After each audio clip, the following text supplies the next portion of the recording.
Good afternoon, everybody. My name is Kelly Rumsa, and I'm with the Watertown Healthy Youth Coalition at the Human Service Agency. And today we're going to have a panel of experts to talk about underage drinking in our community and other social issues that we may be seeing. We're talking about this today because of the concerns expressed within the community and also juvenile-related arrests that we're seeing. As parents, we need to continually educate ourselves to help prevent substance misuse in our homes, but where do you go for that information? We read the headlines, we see social media posts, we hear stories from friends and families, but what are the truths, and how do we keep our kids safe? Unfortunately, there isn't a textbook answer, and that's the challenge. And so today, that is why I've asked local experts within the Watertown community to share their expertise, their knowledge, and also tips and resources to help us guide helping our kids through these decisions they have to make. So to help with this conversation, I'm going to let the panel introduce themselves, and we'll start with Judge Means.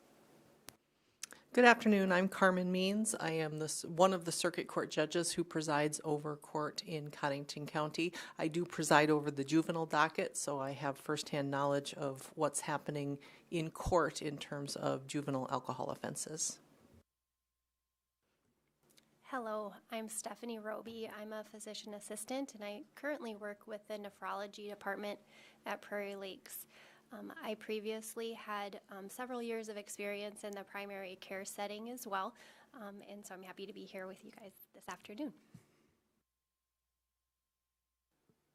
I'm Lisa Johnson with the Department of Labor and Regulation, and we often work with youth who might not have made the best decisions, and so we try to help them with work experience, job shadows, or maybe even getting their GED or going on to post-secondary. I'm Troy Taranas. I'm one of the assistant principals at the high school here in Watertown. I also have worked with our youth in coaching basketball. Hi there, I'm Craig Boyens. I'm the activities director here at Watertown High School, and I work with our youth when a decision has been made or they've gotten in trouble with a certain issue. I'm the one that gets to work with them in that situation. My name is Wendy Olson, and I'm the Project Success Coordinator at Watertown High School. I work with youth on a daily basis, and I'm also a chemical dependency counselor. All right, thank you, panel. To start off with our discussion today, I'm going to ask Wendy to share a little bit about the trends that she is seeing and hearing in our schools. Thank you, Kelly. I would have to say that what I have seen overall this year has been pretty consistent. The trends that I'm currently seeing are alcohol, marijuana, vaping, and a few cases we've had of meth.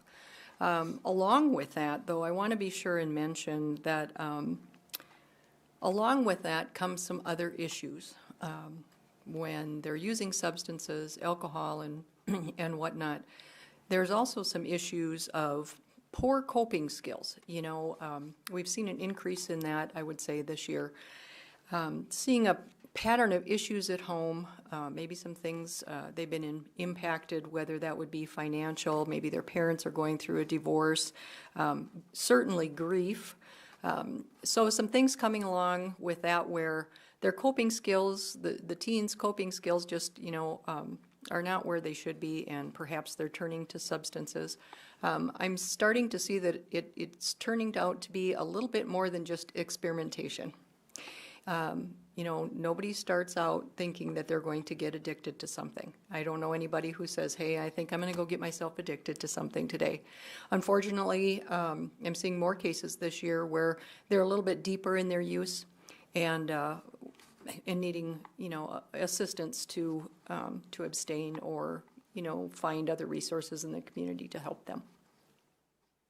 All right, thank you, Wendy. To kind of go along with that, I'm going to go over to Steph and ask her to share a little bit. How does alcohol use affect a young person's growing body and brain development?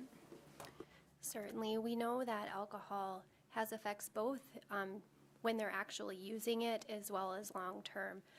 We know that brain development, specifically the area that is involved in decision making and some of those more mature thought processes are still developing through the teenage years, through the early 20s, which is when a lot of this misuse might start.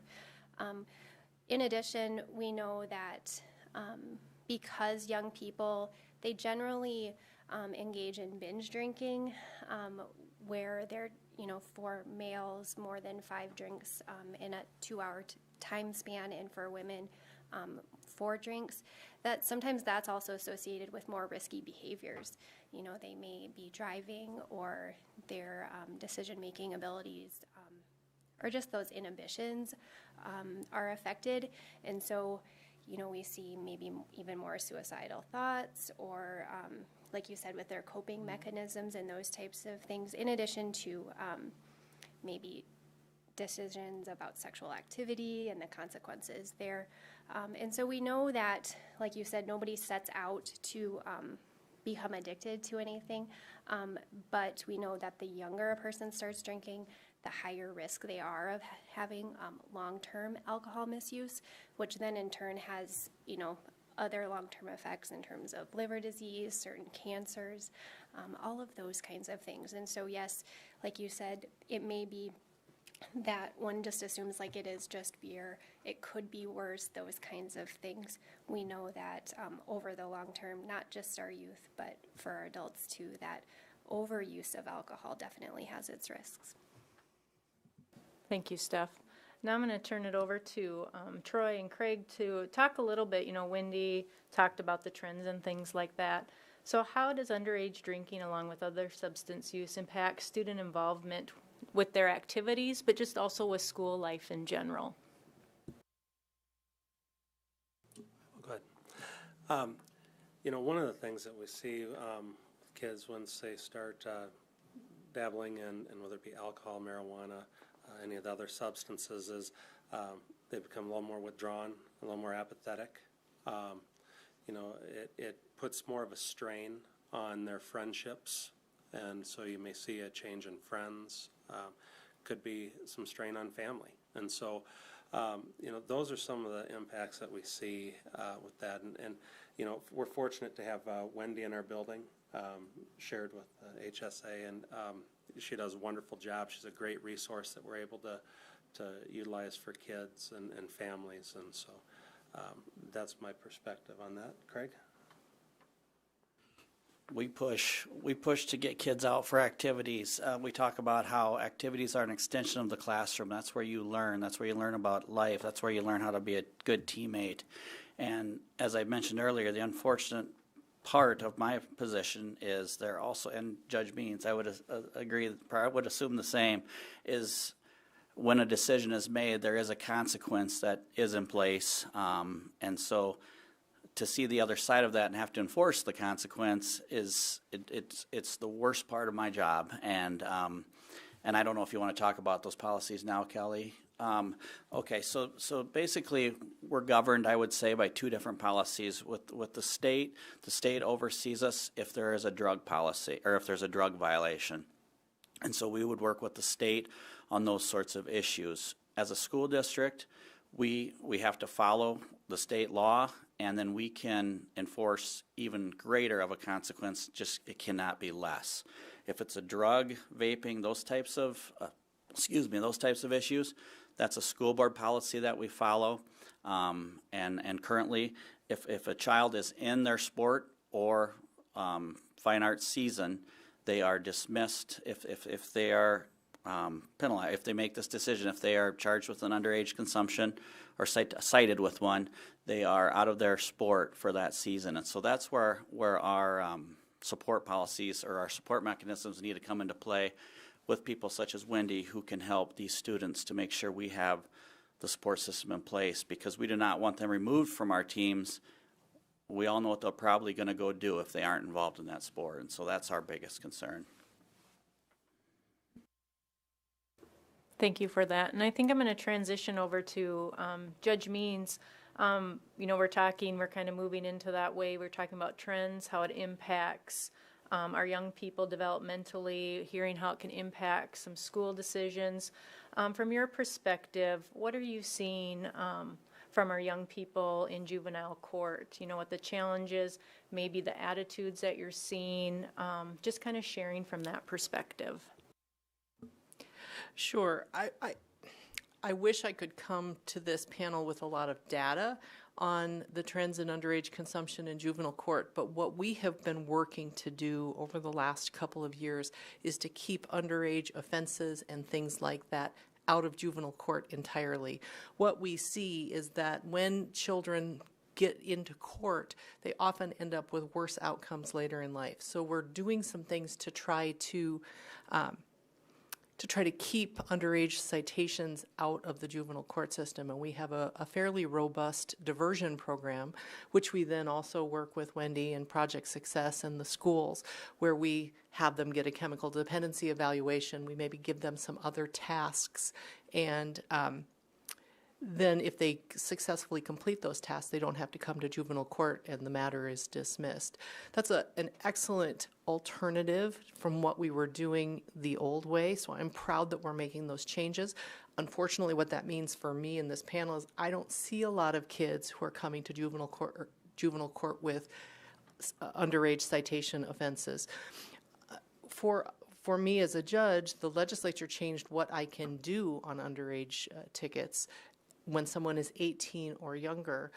The most I can do is impose a $100 fine, and I can't put them on probation. I can't refer them to services or do other things. So we find when we divert those tickets out of the system that we give them more opportunities to actually get some education and get some assistance if they have some issues with chemicals, and then that's just a better way to handle it. So I don't have a lot to tell you about interacting with children in juvenile court because I'm doing my best not to even see them, and that's kind of the change that we've made in Cottington County recently. All right, thank you for that. Which kind of leads us then to Lisa with Department of Labor, maybe to share what services and programs are available through your office for our youth and young adults. Sure. So anyone ages 14 on up, that's when you can start working, it's 14. We can do work experiences, we can do job shadows, we can help someone just find a summer job. If you don't have a GED, maybe you had life happen to you and you never got your high school diploma, we can help out with your GED. All of our services are no charge. We have access to labor market information. We partner with almost every state and nonprofit agency in Watertown.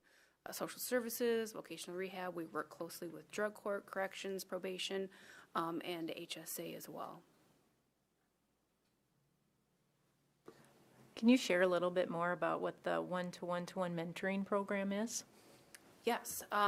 So between us and the high school, what we can do is if a student needs assistance with some credits, maybe they're in their credit recovery, we can help them do work experience. And in that work experience, we can actually be the employer. And so Department of Labor is paying for their wage up to 25 hours a week. Most businesses are eligible. I just have to call and find out. Nobody's turned us down yet. So, and then they also get a credit, or depends on how many credits they need.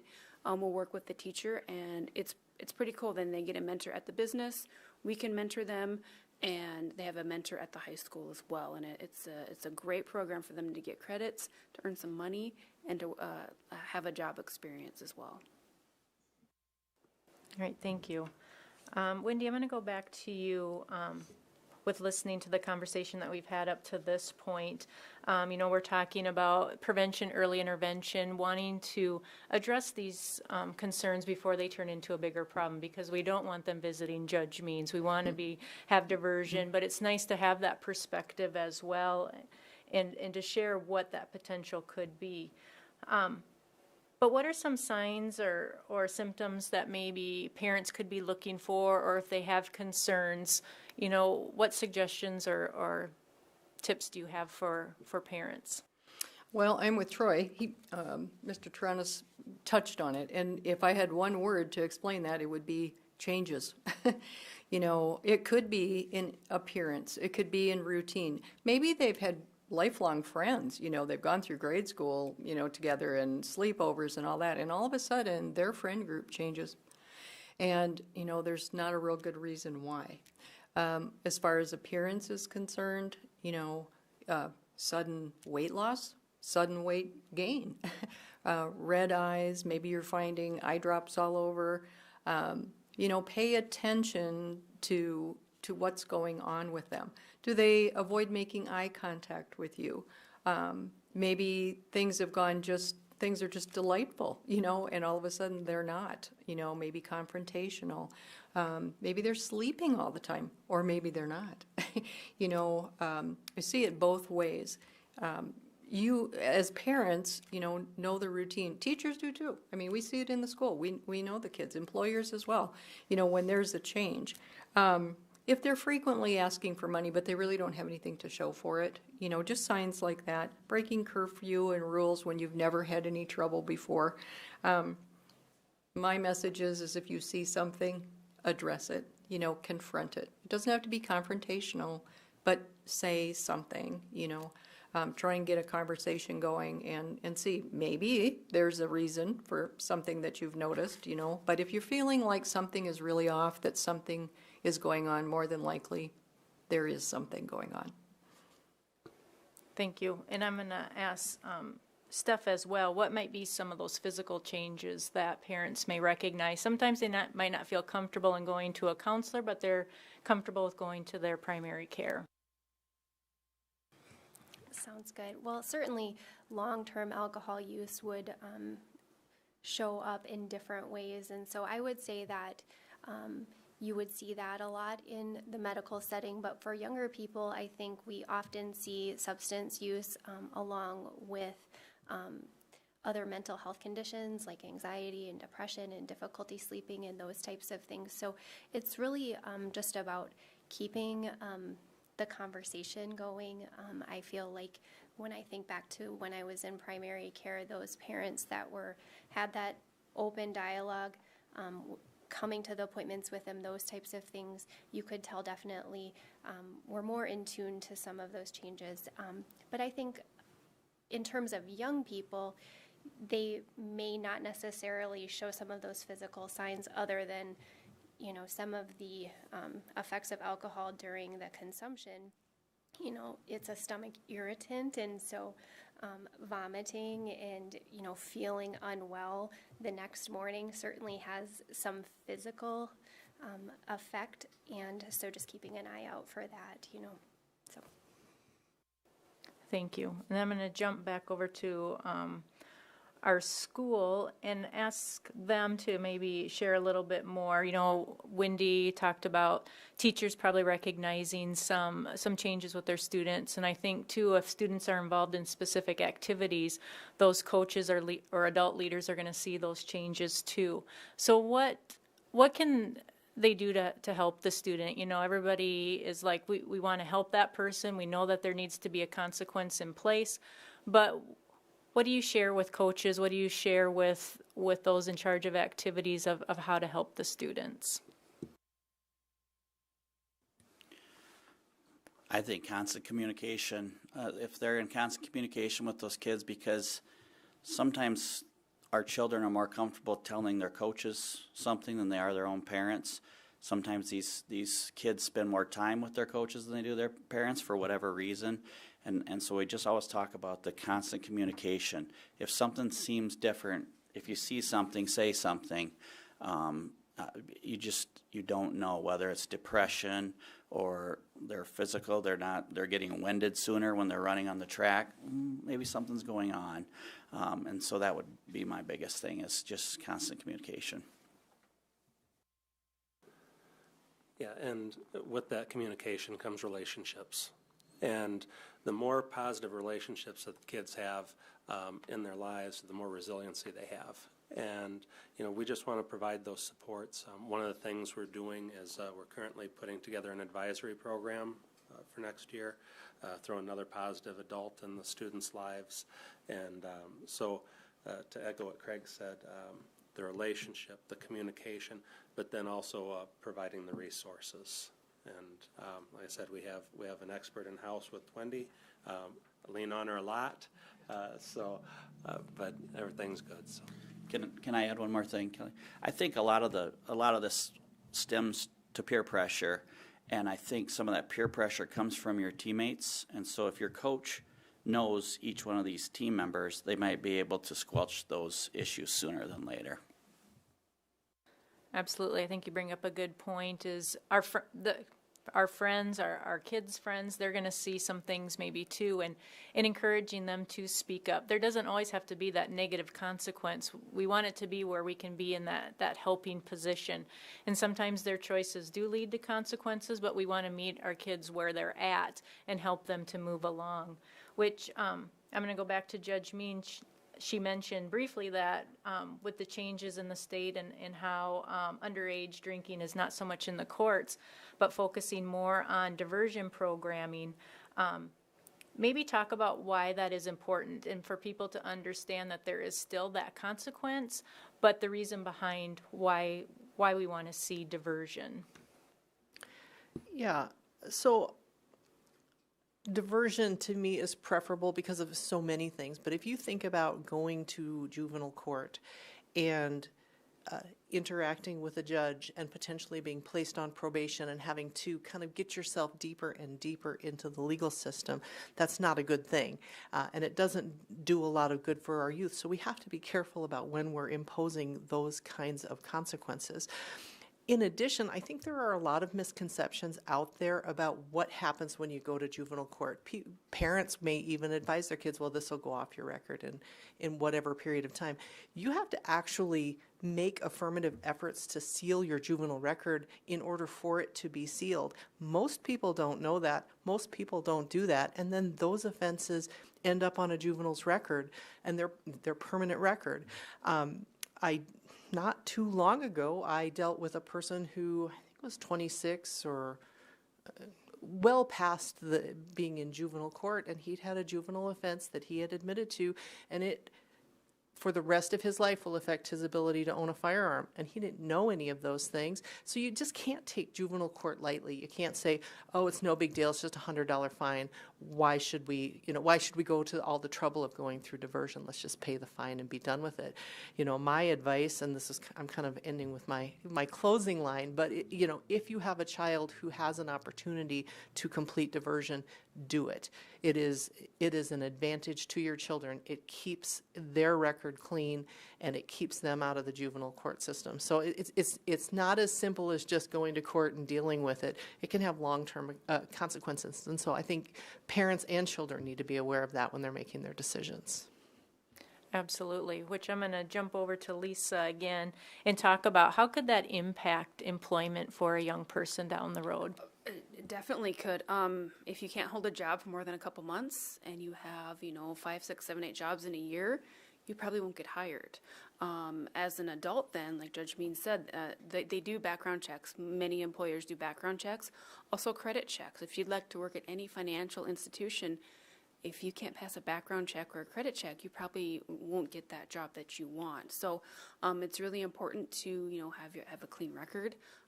Keep a job for longer than 6 months, because even adults have a hard time with doing that, and so that's very important for a young person to start out with a good solid work history and keeping that continuing through college and post-secondary. Thank you. And I think I'm going to start, and this might drive some other conversation, but just to make sure we have enough time, I'm going to start with our ending question, and this is your opportunity to share as much or as little as you would like, but this is our opportunity to share to our community, to share with our parents as to what tips, what suggestions or resources do you have? Maybe you had some information you haven't had an opportunity yet to share with our audience, and so this is your time. If we had your audience of parents that you would like to have right here, right now, what would you like to share with them? What I would like to share with them is, we all, I don't think it matters if you're a juvenile or if you're an adult, we all want to be connected. We all want relationships.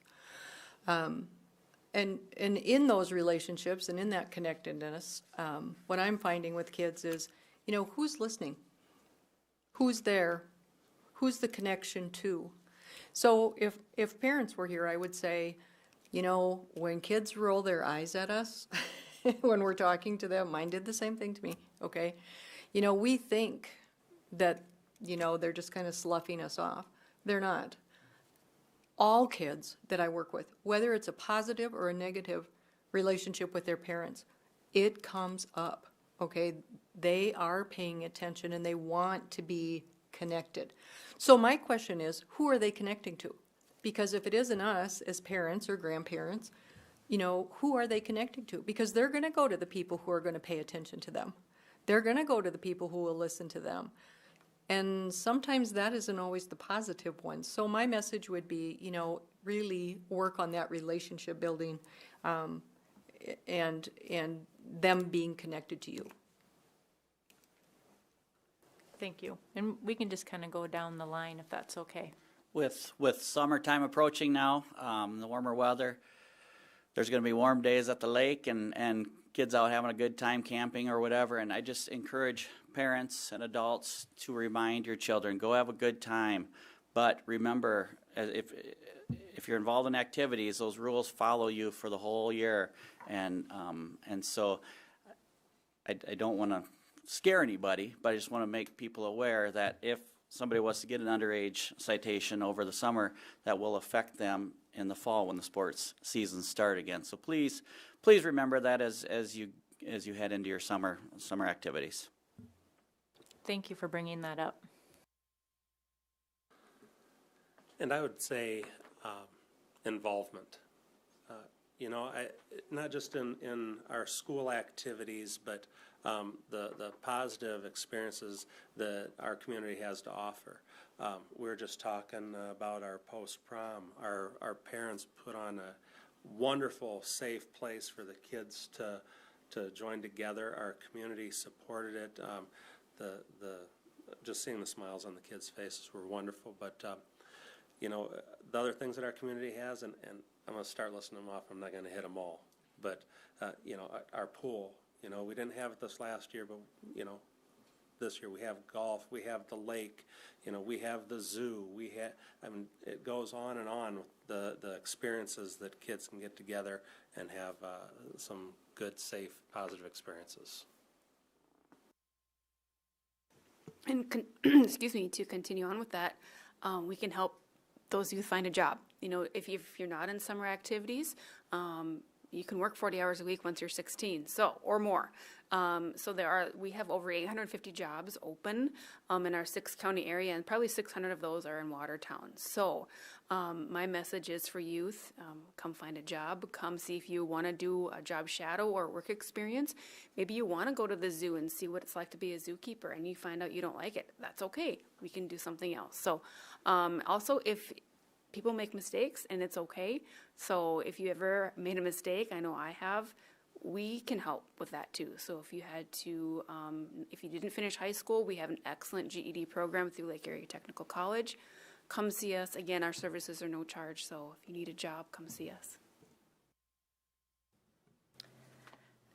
I would just like to end with that. I have both personally and professionally seen the effects of excessive alcohol use, and not just on the person who's doing the or that's using the substance, but also for the family members and that stress that goes with it. And so just knowing that you're not alone, I think is huge. Like you said, nobody really chooses to become addicted to drugs or alcohol. No one sets off, you know, going to a party and thinking that it's going to be life-changing for them, because it can happen to anyone, no matter what walk of life.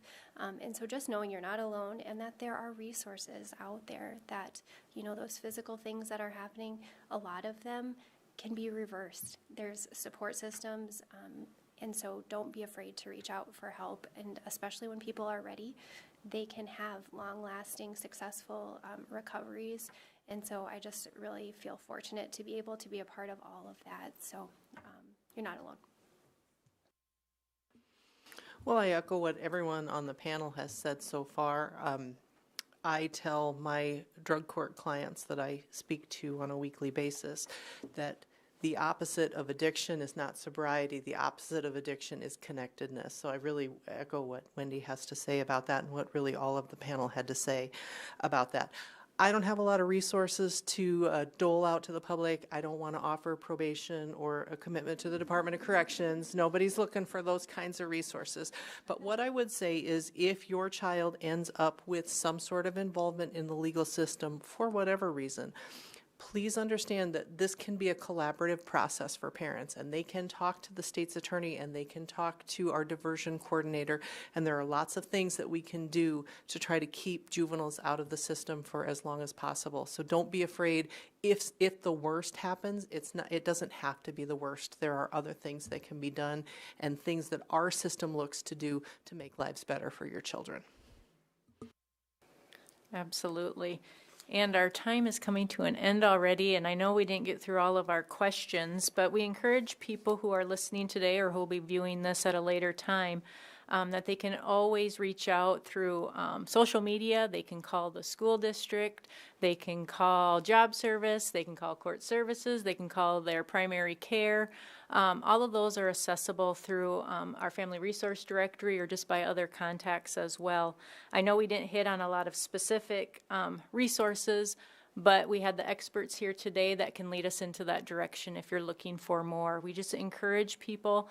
Sometimes it's tough. It can be humbling for a parent as well if their child is struggling, but everybody here today, our goal is to have our kids be successful. We will meet them where they're at. We don't want it to become a bigger problem, and there's just a lot of support out there. What everybody hit on today was that connectedness and being able to meet people where they're at, and that we want them to be successful.